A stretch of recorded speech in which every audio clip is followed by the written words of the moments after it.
Hello viewers, আমি MD Abdul Kadir. Simple way of সলিউশনে তোমাদের সকলকে স্বাগত জানাই। আজকে ক্লাস 11-এর ভেক্টর চ্যাপ্টারের অঙ্কগুলো শুরু করব। তাহলে চলো শুরু করা যাক। প্রথম অঙ্কটা কি বলেছে?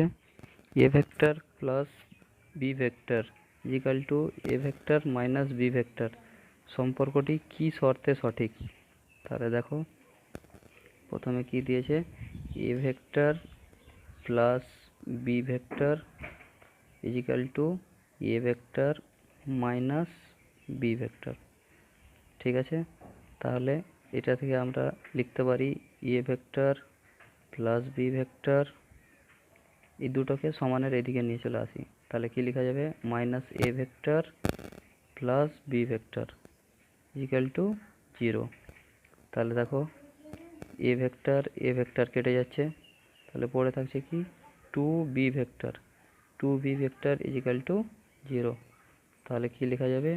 বি ভেক্টর ইজিক্যাল টু, দেখো দুইটা এদিকে গুণ আছে সমানের এদিকে, তাহলে সমানের ওপারে গেলে কি হবে? 0-র সঙ্গে ভাগ হয়ে যাবে। তাহলে কি 0-কে কিছু দিয়ে ভাগ করলে কি হবে? না 0। তাহলে বি ভেক্টর ইজিক্যাল টু 0। তাহলে দেখো অপশানগুলো আমরা চুজ করে দেখি কোনটা হচ্ছে। তাহলে এ অপশান দেখো, এ ভেক্টর ইজিক্যাল টু 0 দেওয়া আছে, B option B vector equal to 0। আমরা কি পেয়েছি? B vector equal to 0। তাহলে option B is the correct answer. তাহলে অপশান বি। এবার দ্বিতীয়টা করা যাক। তাহলে দ্বিতীয় কোশ্চেনটা কি বলেছে দেখো, দুটি ভেক্টরের প্রত্যেকটির মান পি এবং এদের লব্ধির মান ও পি। ভেক্টর দুটির পারস্পরিক মধ্যবর্তী কোণ কত? তাহলে ওদের মধ্যবর্তী কোণ বের করা আমরা কি জানি? লব্ধি ভেক্টর সি ভেক্টর সমান root over a square plus b square plus 2ab cos থিটা। যেখানে এ ভেক্টর হলো একটা ভেক্টর, এটাকে আমরা এ ভেক্টর নাম দিলাম, এটাকে যদি আমরা বি ভেক্টর নাম দিই এবং এদের মধ্যবর্তী কোণ যদি থিটা ধরি এবং এদের লব্ধি ভেক্টরটা যদি সি ধরি, তাহলে সি সমান লেখা যাবে এ স্কোয়ার, সি সমান লেখা যাবে root over a square plus b square plus 2ab cos theta. তাহলে এবার শুধু আমাদের মান বসাতে হবে। দেখো এখানে এ এর মানও দিয়ে দিয়েছে পি, বি এর মানও পি দিয়ে দিয়েছে, আর লব্ধি ভেক্টর সি এর মানও পি দিয়ে দিয়েছে। তাহলে মানগুলো বসাই। তাহলে পি সমান কি লেখা যাবে? Root over P square plus 2p গুণিত পি cos থিটা। তাহলে এবার দেখো উভয় দিকে বর্গ করা যাক, তাহলে স্কোয়ারটা উঠে যাবে। তাহলে পি স্কোয়ার সমান P square plus 2p square cos theta. তাহলে দেখো আমি 2p স্কোয়ার cos থিটাটাকে ছেড়ে বাদবাকি সবগুলোকে সমানের এদিকে নিয়ে চলে আসবো। তাহলে পি স্কোয়ার মাইনাস পি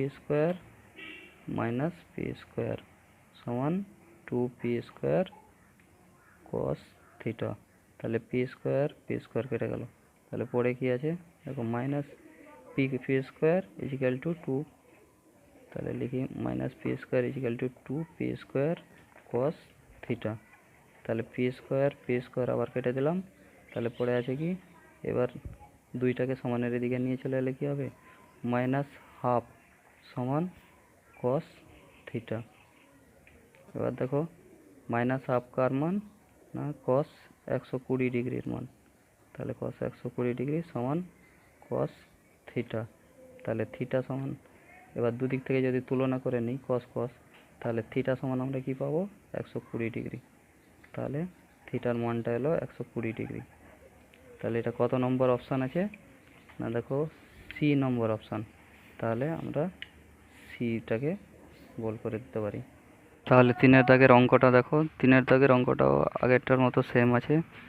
দুটি সমমানের বল একটি কণার উপর একযোগে ক্রিয়া করে। বল দুটির লব্ধি তাদের প্রত্যেকের মানের সমান হলে বল দুটির মধ্যবর্তী কোণ কী হতে পারে? দেখো একদম আগেরটার মতোই সেম। আগেরটাই কী বের করেছি? না দুটি সমমানের বল, এটাকেও আমি পি ধরেছি, বিটাকেও আমি পি ধরেছি, এবং এদের লব্ধি যেটা সি হয়, সিটাকেও আমি পি ধরেছি। এবং এইসব ভেক্টরের মানগুলোর ক্যালকুলেশন করে আমি থিটা সমান কত পেয়েছি, থিটা সমান 120 পেয়েছি। 120 ডিগ্রি কোণটা কি হয় না স্থূলকোণ। তাহলে আগেরটার মতোই দেখো, আগেরটা ও 3 নম্বরের অঙ্কটা পুরোটাই সেম।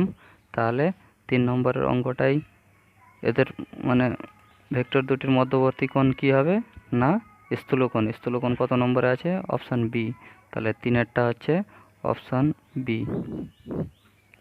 ঠিক আছে, তাহলে 4-এর দাগের অঙ্কটা দেখো, নিচের রাশিগুলির মধ্যে কোনটি ভেক্টর রাশি। তাহলে 4-এর দাগের দেখো বলেছে উষ্ণতা। উষ্ণতা তো আমরা জানি আগে থেকেই যে উষ্ণতা একটা স্কেলার রাশি। তাহলে উষ্ণতাটা ছেড়ে দিলাম, উষ্ণতা বাদ দিয়ে দেখো আমরা বি আর সিটাকে উজ্জ্ব রাখি। এবার অপশান ডিটা দেখো, অপশান ডিটা বলেছে ক্ষমতা। তাহলে ক্ষমতাটা কি, ক্ষমতা সমান আমরা জানি কার্য বাই সময়, যেখানে কার্যটা হচ্ছে একটা কি না স্কেলার রাশি, আর সময়টাও একটা স্কেলার রাশি। ঠিক আছে, তাহলে স্কেলার আর স্কেলারের ভাগটা কি হয় না একটা স্কেলার রাশি। তাহলে ক্ষমতাটা হচ্ছে একটা স্কেলার রাশি। তাহলে এ আর বি বাদ হয়ে গেল, এখন পড়ে আছে কি বি আর সি। তাহলে বি আর সি এর মধ্যে দেখি, প্রথমে সিটাকে দেখি। সি দেখো মহাকর্ষীয় বিভব। আমরা একটা সবসময় কথা মনে রাখবো যে বিভব সর্বদাই কিন্তু একটা স্কেলার রাশি হয়। ঠিক আছে, যে কোনো বিভবই একটা স্কেলার রাশি, সুতরাং মহাকর্ষীয় বিভব একটা স্কেলার রাশি। তাহলে আমরা সিটাকেও বাদ করে দিতে পারি। তাহলে এখন পড়ে আছে কি না ঘাত। ঘাত ঘাত সমান আমরা কি জানি, ঘাতকে আমরা আই দ্বারা প্রকাশ করি।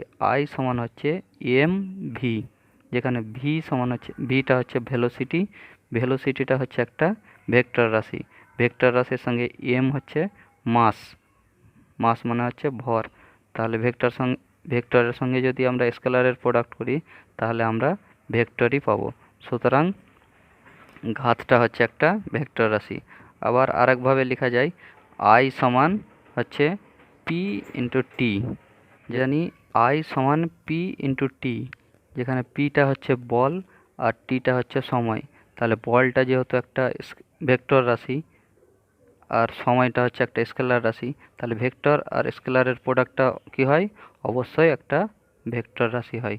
সুতরাং ঘাতটা অবশ্যই একটা ভেক্টর রাশি। তাহলে ঘাতটা কত নম্বরে আছে না দেখো অপশান বি। তাহলে 4-এরটা হচ্ছে option B is the correct answer. ঠিক আছে, তাহলে আমরা পরবর্তী অঙ্কে চলে যাব। পরবর্তী অঙ্কে কি বলেছে না দেখো, এফ মানের দুটি বল পরস্পর সমকোণে ক্রিয়াশীল, মোট বলের মান কত। এখানে মোট বল বলতে লব্ধি বল চেয়েছে। ঠিক আছে, তাহলে আমরা মোট বল কি করে বের করব, দেখো এফ মানের দুটো বল 5, তাহলে একটা এটা বল ধরলাম এফ আর একটা বল ধরলাম এফ, এদের মধ্যবর্তী কোণটা ধরলাম 90 ডিগ্রি। আর এদের লব্ধিটা ধরলাম, লব্ধিটা কি দিয়েছে না লব্ধিটাই জিজ্ঞেস করেছে। তাহলে লব্ধিটাকে আমরা আর ধরতে পারি, আর মানে হচ্ছে রেজাল্টেন্ট। তাহলে আর সমান লেখা যাবে, আমরা জানি সি সমান a square plus b square plus 2ab cos theta. তাহলে লিখি, যেখানে এ আর বি দুটোই এফ দিয়ে দিয়েছে, তাহলে এফ স্কোয়ার প্লাস 2f গুণিত এফ কস থিটা। তাহলে ক্যালকুলেশন করলে কি হবে দেখো, তাহলে 2f স্কোয়ার হয়ে যাচ্ছে প্লাস কি হচ্ছে না 2f গুণিত এফ স্কোয়ার, তার সঙ্গে কি আছে না কস থিটা। এবার দেখো তাহলে আর সমান আমি এটা পেলাম। ঠিক আছে, তাহলে এবার থিটা এর মান তো আমাকে বলেই দিয়েছে 90 ডিগ্রি, তাহলে 90 ডিগ্রি বসিয়ে দিই। তাহলে √2f square plus 2f square cos 90 degree. ঠিক আছে, তাহলে কস 90 ডিগ্রির মান কত 0। তাহলে পড়ে আছে কি, তাহলে এই পার্টটা পুরো 0 হয়ে যাবে। তাহলে পড়ে থাকবে কি 2f স্কোয়ার। তাহলে আর সমান আমি কি পেলাম আর সমান পেলাম 2f², তাহলে √2f²। তাহলে √2f²টাকে আলাদা করে নিই, তাহলে পাবো কি √2, আর f² রুট কি পাবো, শুধু এফ। ঠিক আছে, তাহলে √2 এর মান কত, 1.414, তার সঙ্গে কি পাওয়া যাচ্ছে, এফ। ঠিক আছে, তাহলে তার সঙ্গে যদি আমি এফ পাই, দেখো 1.414 এই মানটা কার কার কার মধ্যে আছে না, 1 আর 2 এর মধ্যে। ঠিক আছে, তাহলে 1 আর 2 এর মধ্যে যদি থাকে, তাহলে এখানে দেখো অপশান কি কি দিয়েছে আমাকে না, এদের মোট বলের মান, প্রথমটা দিয়েছে এফ, তাহলে প্রথমটা হবে না। দ্বিতীয়টা দিয়েছে দেখো 2f, 2fটাও হবে না। তৃতীয়টা দিয়েছে দেখো এফ ও 2f এর মধ্যে, তাহলে আমি কি পেলাম, 1 আর 2 এর মাঝে, 1 আর 2f এর মাঝে পেয়েছি। তাহলে অবশ্যই সি দাগের অ্যান্সারটা কারেক্ট হবে। তাহলে answer C is the correct answer. তাহলে কি পেলাম না, লব্ধি বলের মান এফ ও 2f এর মধ্যে। তাহলে পরবর্তী অঙ্কে চলে যাই। দেখো পরবর্তী অঙ্কে কি বলেছে না, 7-এর দাগেরটা, আর ভেক্টর হলো এ ভেক্টর ও বি ভেক্টর, ভেক্টর দুটির লব্ধ ভেক্টর।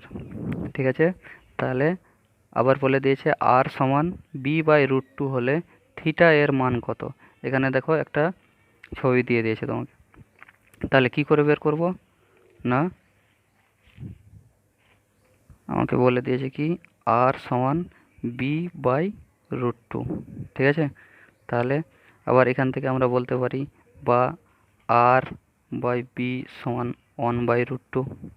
ঠিক আছে, এবার দেখো ছবিটা এঁকে নিয়ে এক সাইডে, তাহলে ছবিটা আঁকলে কি পাওয়া যাবে না, এখানে দেখো বি ভেক্টর এটা, আর ভেক্টর হচ্ছে এটা, এটা হচ্ছে 90 ডিগ্রি, এটা হচ্ছে থিটা, এটা হচ্ছে তোমার এ ভেক্টর। ঠিক আছে, তাহলে এটা যেহেতু আর ভেক্টর, তাহলে এটা হচ্ছে লম্ব, এটা যেহেতু বি ভেক্টর, সেহেতু এটা হচ্ছে তোমার অতিভুজ। তাহলে এখানে কি আছে দেখো, লম্ব বাই অতিভুজ, লম্ব বাই অতিভুজ সমান আমরা কি জানি, সাইন থিটা। তাহলে সাইন থিটা সমান আমরা পেয়ে গেলাম 1/√2। তাহলে থিটা সমান আমরা কি পাবো, সাইন কত ডিগ্রির মান 1/√2 না, সাইন 45 ডিগ্রি। তাহলে থিটার মান আমরা কত পেলাম না, 45 ডিগ্রি। তাহলে থিটার মান কত এখানে দিয়েছে দেখো, অপশান বি এ দেখো 45 ডিগ্রি দিয়েছে। তাহলে option B is the correct answer. ঠিক আছে, তাহলে 7-এর দাগেরটা হয়ে গেল। এবার দেখো, এবার 9-এর দাগের অঙ্কটা করা যাক। তাহলে 9-এর দাগের অঙ্কটা কি বলেছে না, যদি এ ভেক্টর সমান B vector plus C vector এবং A vector mod of A ভেক্টরের মান, অর্থাৎ এ ভেক্টরের মান দিয়ে দিয়েছে 5, বি ভেক্টরের মান দিয়ে দিয়েছে 4, সি ভেক্টরের মান দিয়ে দিয়েছে তোমার 3, প্রত্যেকটার মড দিয়ে দিয়েছে, আর বের করতে বলেছে কি, তাহলে এ ভেক্টর ও সি ভেক্টরের মধ্যবর্তী কোণ কত হবে। ঠিক আছে, তাহলে যখন আমাকে যে দুটোর মান চাইবে, যে দুটোর মধ্যবর্তী কোণ চাইবে, সে দুটোকে আমি সমানের একদিকে নিয়ে যাব। এখানে আমি আমার কি কি চেয়েছে না, এ ও সি এর মধ্যবর্তী কোণ।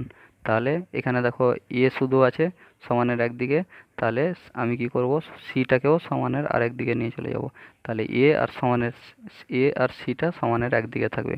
তাহলে লিখি 9-এর দাগ, এ ভেক্টর সমান B vector plus C vector. তাহলে এখান থেকে লেখা যাবে এ ভেক্টর, সি ভেক্টরটাকে সমানের এদিকে নিয়ে এলে কি হবে, মাইনাস সি ভেক্টর সমান সমানের ওদিকে কি পড়ে থাকবে না, বি ভেক্টর। তাহলে এবার দেখো উভয় পক্ষে যদি আমি মড নিয়ে নিই, তাহলে কিন্তু দুজনের মান পেয়ে যাব। তাহলে mod A vector minus C vector সমান লেখা যাবে মড অফ বি ভেক্টর। ঠিক আছে, তাহলে mod A vector minus C vector সমান কি লেখা যায় না, √a² plus c² minus 2ac cos theta সমান বি। ঠিক আছে, তাহলে এর মান, মড অফ এ ভেক্টরের মান দিয়ে দিয়েছে দেখো 5, প্রত্যেকটার এটা মড নিতেই পারি।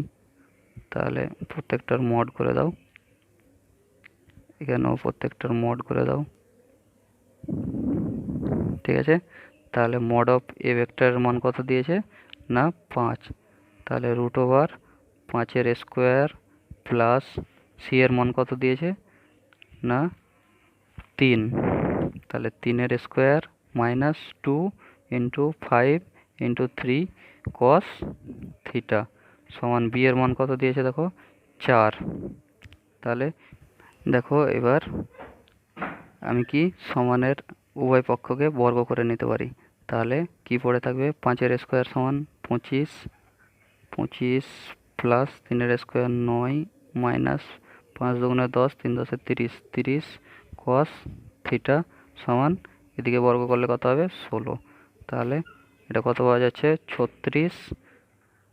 এবার দেখো আমি কি করব 30 কস থিটাটাকে সমানের ওদিকে নিয়ে যাব, 16টাকে সমানের এদিকে নিয়ে চলে আসবো। তাহলে মাইনাস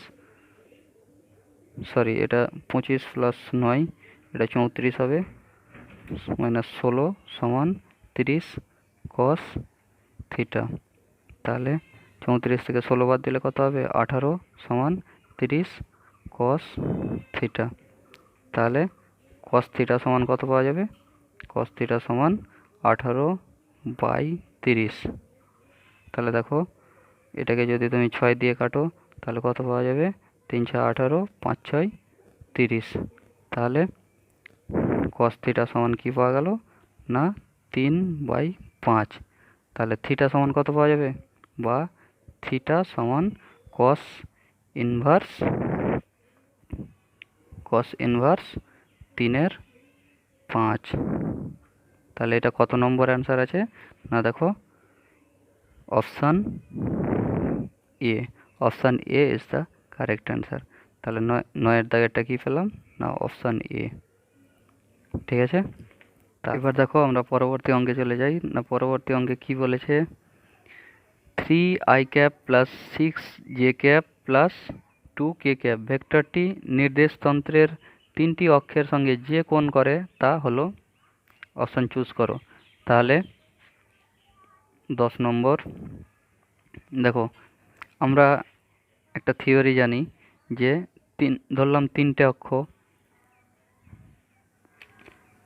একটা নির্দেশতলে ধরলাম 3টে অক্ষ, এটাকে আমরা এক্স দ্বারা রিপ্রেজেন্ট করলাম, এটাকে আমরা ওয়াই দ্বারা রিপ্রেজেন্ট করলাম, আর এটাকে আমরা জেড দ্বারা রিপ্রেজেন্ট করলাম। ধরলাম এই নির্দেশতলে একটা অবস্থান ভেক্টর যেটাকে আমরা আর দ্বারা রিপ্রেজেন্ট করলাম।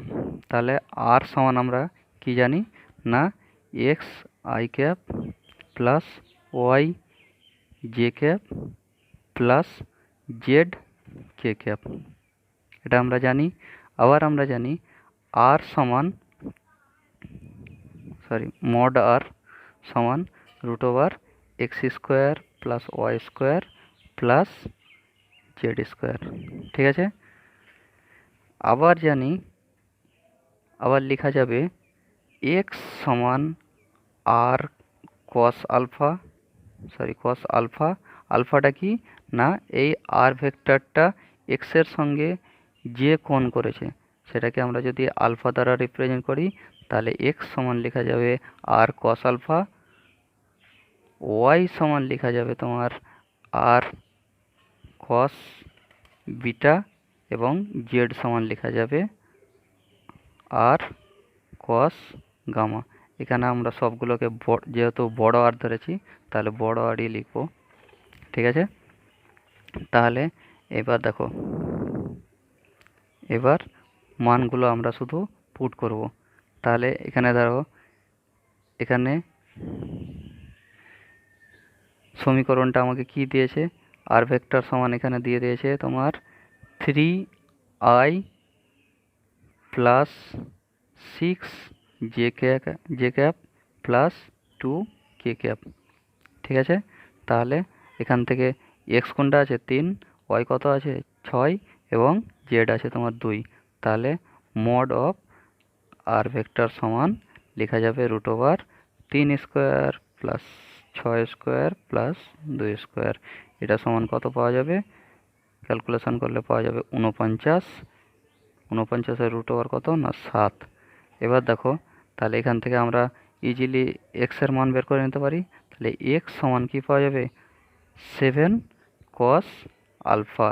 তাহলে আবার এক্স সমান আমি কত পেয়েছি, 3। তাহলে এক্স এর মানটা বসিয়ে দিই। তাহলে 3 সমান 7 কস আলফা।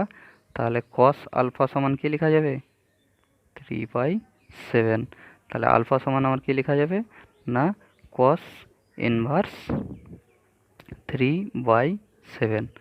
দেখো প্রথমটার ক্ষেত্রে দেখো দুটো কস ইনভার্স 3/7 আছে, একটা এতে আর একটা সিতে। তাহলে দেখো এখনও কিন্তু আমরা অপশন খুঁজে পাচ্ছি না। তাহলে আবার আর একটা মান বের করে দেখি। দেখো ওয়াই সমান আমার এখান থেকে কি জানি না, ওয়াই সমান আমি পেয়েছি দেখো 6। তাহলে 6 সমান লেখা যাবে 7 কস বিটা। আবার কস বিটা সমান কি লেখা যাবে, 6/7। তাহলে বিটা সমান কি লেখা যাবে, কস ইনভার্স 6/7। এবার দেখো প্রথম অ্যান্সারটা কিন্তু মিলে যাচ্ছে, আর তৃতীয় অ্যান্সারটা কিন্তু সেকেন্ডটার ক্ষেত্রে স্যাটিসফাইড করছে না। সুতরাং option A is the correct answer. তৃতীয়টা না বের করলেও আমার কিন্তু উত্তর পেয়ে যাচ্ছি। তাহলে অপশান এ হচ্ছে তোমার কারেক্ট অ্যান্সার। ঠিক আছে, তাহলে 11 দাগের অঙ্কটা শুরু করা যাক। 11 দাগের অঙ্কে কি বলেছে দেখো, a1 এবং a2 দুটি অরৈখিক একক ভেক্টর, এবং যদি মড a1 প্লাস a2 সমান √3 হয়, তাহলে a1 minus a2 dot 2a1 plus a2 সমান কত হবে। ঠিক আছে, তাহলে আমাকে বলেই দিয়েছে দেখো a1 প্লাস a2 তার মড সমান √3। এখান থেকে আমাকে কি বের করতে হবে না, এই জিনিসটার মান। ঠিক আছে, আর আমাকে একটা জিনিস এখানে উজ্জ্ব করা আছে যে এখানে কোনো ভেক্টরের চিহ্ন ইউজ করা হয়নি। ঠিক আছে, কিন্তু আমি এখানে ভেক্টরের চিহ্ন ব্যবহার করে অঙ্কটা সলভ করব। তাহলে দেখো আমি যদি এই দুটোর ভেক্টর নিয়ে নিই, তাহলে এখান থেকে কি পাওয়া যাবে, দেখো a1 vector plus a2 vector mod সমান লেখা যাবে মড a1 ভেক্টর তার স্কোয়ার প্লাস a2 ভেক্টর তার square plus 2a1 vector mod a2 vector cos theta সমান কত আমাকে দিয়ে দিয়েছে না √3। এবার দেখো তাহলে পরের লাইনে কি করব, এবার আমাকে প্রশ্নে বলে দিয়েছে দেখো a1 এবং a2 দুটি অরৈখিক একক ভেক্টর।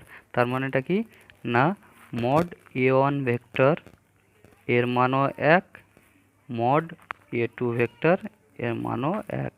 তাহলে দুটোর জায়গায় দুটো মান যদি আমি বসিয়ে দিই এক এক করে, তাহলে এখানে 1-এর স্কোয়ার প্লাস এখানে হয়ে যাবে 1-এর স্কোয়ার প্লাস 2, এখানে হয়ে যাবে দেখো 1, এখানে হয়ে যাবে দেখো 1, এখানে কস থিটা সমান √3। এবার দেখো আমি উভয় পক্ষকে বর্গ করে নিতে পারি। উভয় পক্ষকে বর্গ করলে কি হবে, দেখো √টা সরে যাবে। তাহলে 1-এর স্কোয়ার 1 হয়, 1-এর স্কোয়ার 1 হবে। তাহলে 2 পেয়ে গেলাম এখান থেকে, প্লাস দেখো 2-এর সঙ্গে 1 গুণ করলে 1ই হয়ে যাবে, আর তার সঙ্গে কি আছে, কস আছে। তাহলে 2 কস থিটা সমান, এই দিক থেকে √, তুলে দিতে পারি, তাহলে 3 হয়ে গেল। তাহলে পরের লাইনে কি হবে, 2 কস থিটা সমান 3 মাইনাস 2। তাহলে 3 মাইনাস 2 সমান 1। তাহলে 2 কস থিটা সমান 1। তাহলে কস থিটা সমান কী হবে, 1/2। ঠিক আছে, তাহলে এই কস থিটার মানটা আমি মনে রাখবো। এবার আমাকে কি সলভ করতে বলেছে না, a1 minus a2 dot 2a1 plus a2। ঠিক আছে, এবার দেখো আমি সিম্পলি বীজগণিতিক গুণ যেমন করে তেমনভাবে আমি এখানে ডট প্রোডাক্টটা করে দেবো। তাহলে a1 ডট 2a1, তাহলে 2, প্রত্যেকটার ভেক্টর চিহ্ন নিয়ে নিই। তাহলে ভেক্টর চিহ্ন নিয়ে নিলে কী হবে, 2 মড দিতে হবে না, 2a1 vector dot a1 vector minus, এখানে দেখো প্লাসে মাইনাসে মাইনাস হয়ে যাবে, ওই জন্য মাইনাস দিলাম। তাহলে 2a1 vector dot a2 vector, তাহলে 2a1 vector dot a2 vector. তারপরে কি আছে, এবার এটার সঙ্গে তুমি এটা গুণ করো, তাহলে প্লাস কি হয়ে যাবে, a1 vector dot a2 vector, তাহলে a1 vector dot a2 vector. ঠিক আছে, আবার এটার সঙ্গে এটা গুণ করলে কি হবে, প্লাসে মাইনাসে minus a2 vector dot a2 vector, তাহলে a2 vector dot a2 vector. ঠিক আছে, এবার দেখো দুটো একই রকম ভেক্টরের গুণফল কি হতে পারে, তাহলে দুটো একই রকম ভেক্টরকে আমি গুণ করে নিই, তাহলে a1 vector dot a1 vector. ঠিক আছে, তাহলে যেহেতু দুটো একই রকম ভেক্টর, সুতরাং এদের মধ্যবর্তী কোণ হবে থিটা সমান 0 ডিগ্রি। ঠিক আছে, তাহলে এবার এটা সলভ করি, তাহলে a1 vector mod dot a1 vector তার মড cos 0 ডিগ্রি। তাহলে দেখো এটার মড শুধু a1 হয়ে যাবে, এটার মডও শুধু a1 হয়ে যাবে, আর cos 0 ডিগ্রির মান হচ্ছে 1, তাহলে a1 গুণিত a1 স্কোয়ার হয়ে যায়। তাহলে দুটো একই রকম ভেক্টরের ডট প্রোডাক্ট হয় মানে সংখ্যাটার স্কোয়ার। তাহলে এখানে 2a1 স্কোয়ার দিয়ে দিতে পারি, এখানে মড দিলে একটু ভালো হয়, তাহলে মড দিয়ে দেবে, তার স্কোয়ার দিয়ে দিলাম মাইনাস, এবার এখানে কি করব, 2a1a2, তাহলে এখানে দেখো 2a1a2 এটা মাইনাস আছে, এখানে দেখো প্লাস a1a2 আছে, তাহলে একটা দুটো মাইনাস a1a2 থেকে যদি একটা প্লাস a1a2 বাদ চলে যায়, তাহলে পড়ে থাকবে a1 vector dot a2 vector minus, তারপরে কি আছে দেখো minus a2 vector dot a2 vector, তাহলে দুটো একই রকম ভেক্টরের গুণফল আমি কি পেয়েছিলাম, a2 ভেক্টর তার মড। ঠিক আছে, তার স্কোয়ার। এবার দেখো এখানে কি পেলাম 2, এটার মান কত পেয়েছি আমি 1, যেহেতু এটা একক ভেক্টর, মাইনাস এটা ক্যালকুলেশন করলে কি পাবো, mod a1 vector dot a2 vector cos theta. ঠিক আছে, মাইনাস দেখো এটার মান আমি পেয়েছি 1, তাহলে প্রত্যেকটার স্কোয়ার বসিয়ে দাও। এবার এটা ক্যালকুলেশন করলে 2 পাওয়া যাবে, তার থেকে দেখো এখানে 1 বিয়োগ হচ্ছে, মাইনাস এটার মান পাওয়া যাবে 1, এটারও মান পাওয়া যাবে 1, তাহলে 1 1 হয়ে গেল, এটার মান আমি আগেই পেয়েছি দেখো হাফ, তাহলে হাফ বসিয়ে দিই, তাহলে 2 থেকে 1 বাদ দিলে কত পাওয়া যায় 1, তার থেকে এটা যদি আমি গুণ করি তাহলে পাবো হাফ, তাহলে 1 থেকে হাফ বিয়োগ করলে হাফ, তাহলে হাফ হচ্ছে এই পুরো রাশিটার মান। তাহলে এটা কত নম্বর অপশান আছে দেখো, অপশান সি, তাহলে 11 নম্বরটা হবে option C is the correct answer. ঠিক আছে, তাহলে আজকে এই পর্যন্তই, দেখা হবে পরবর্তী ক্লাসে। Have a nice day, thank you.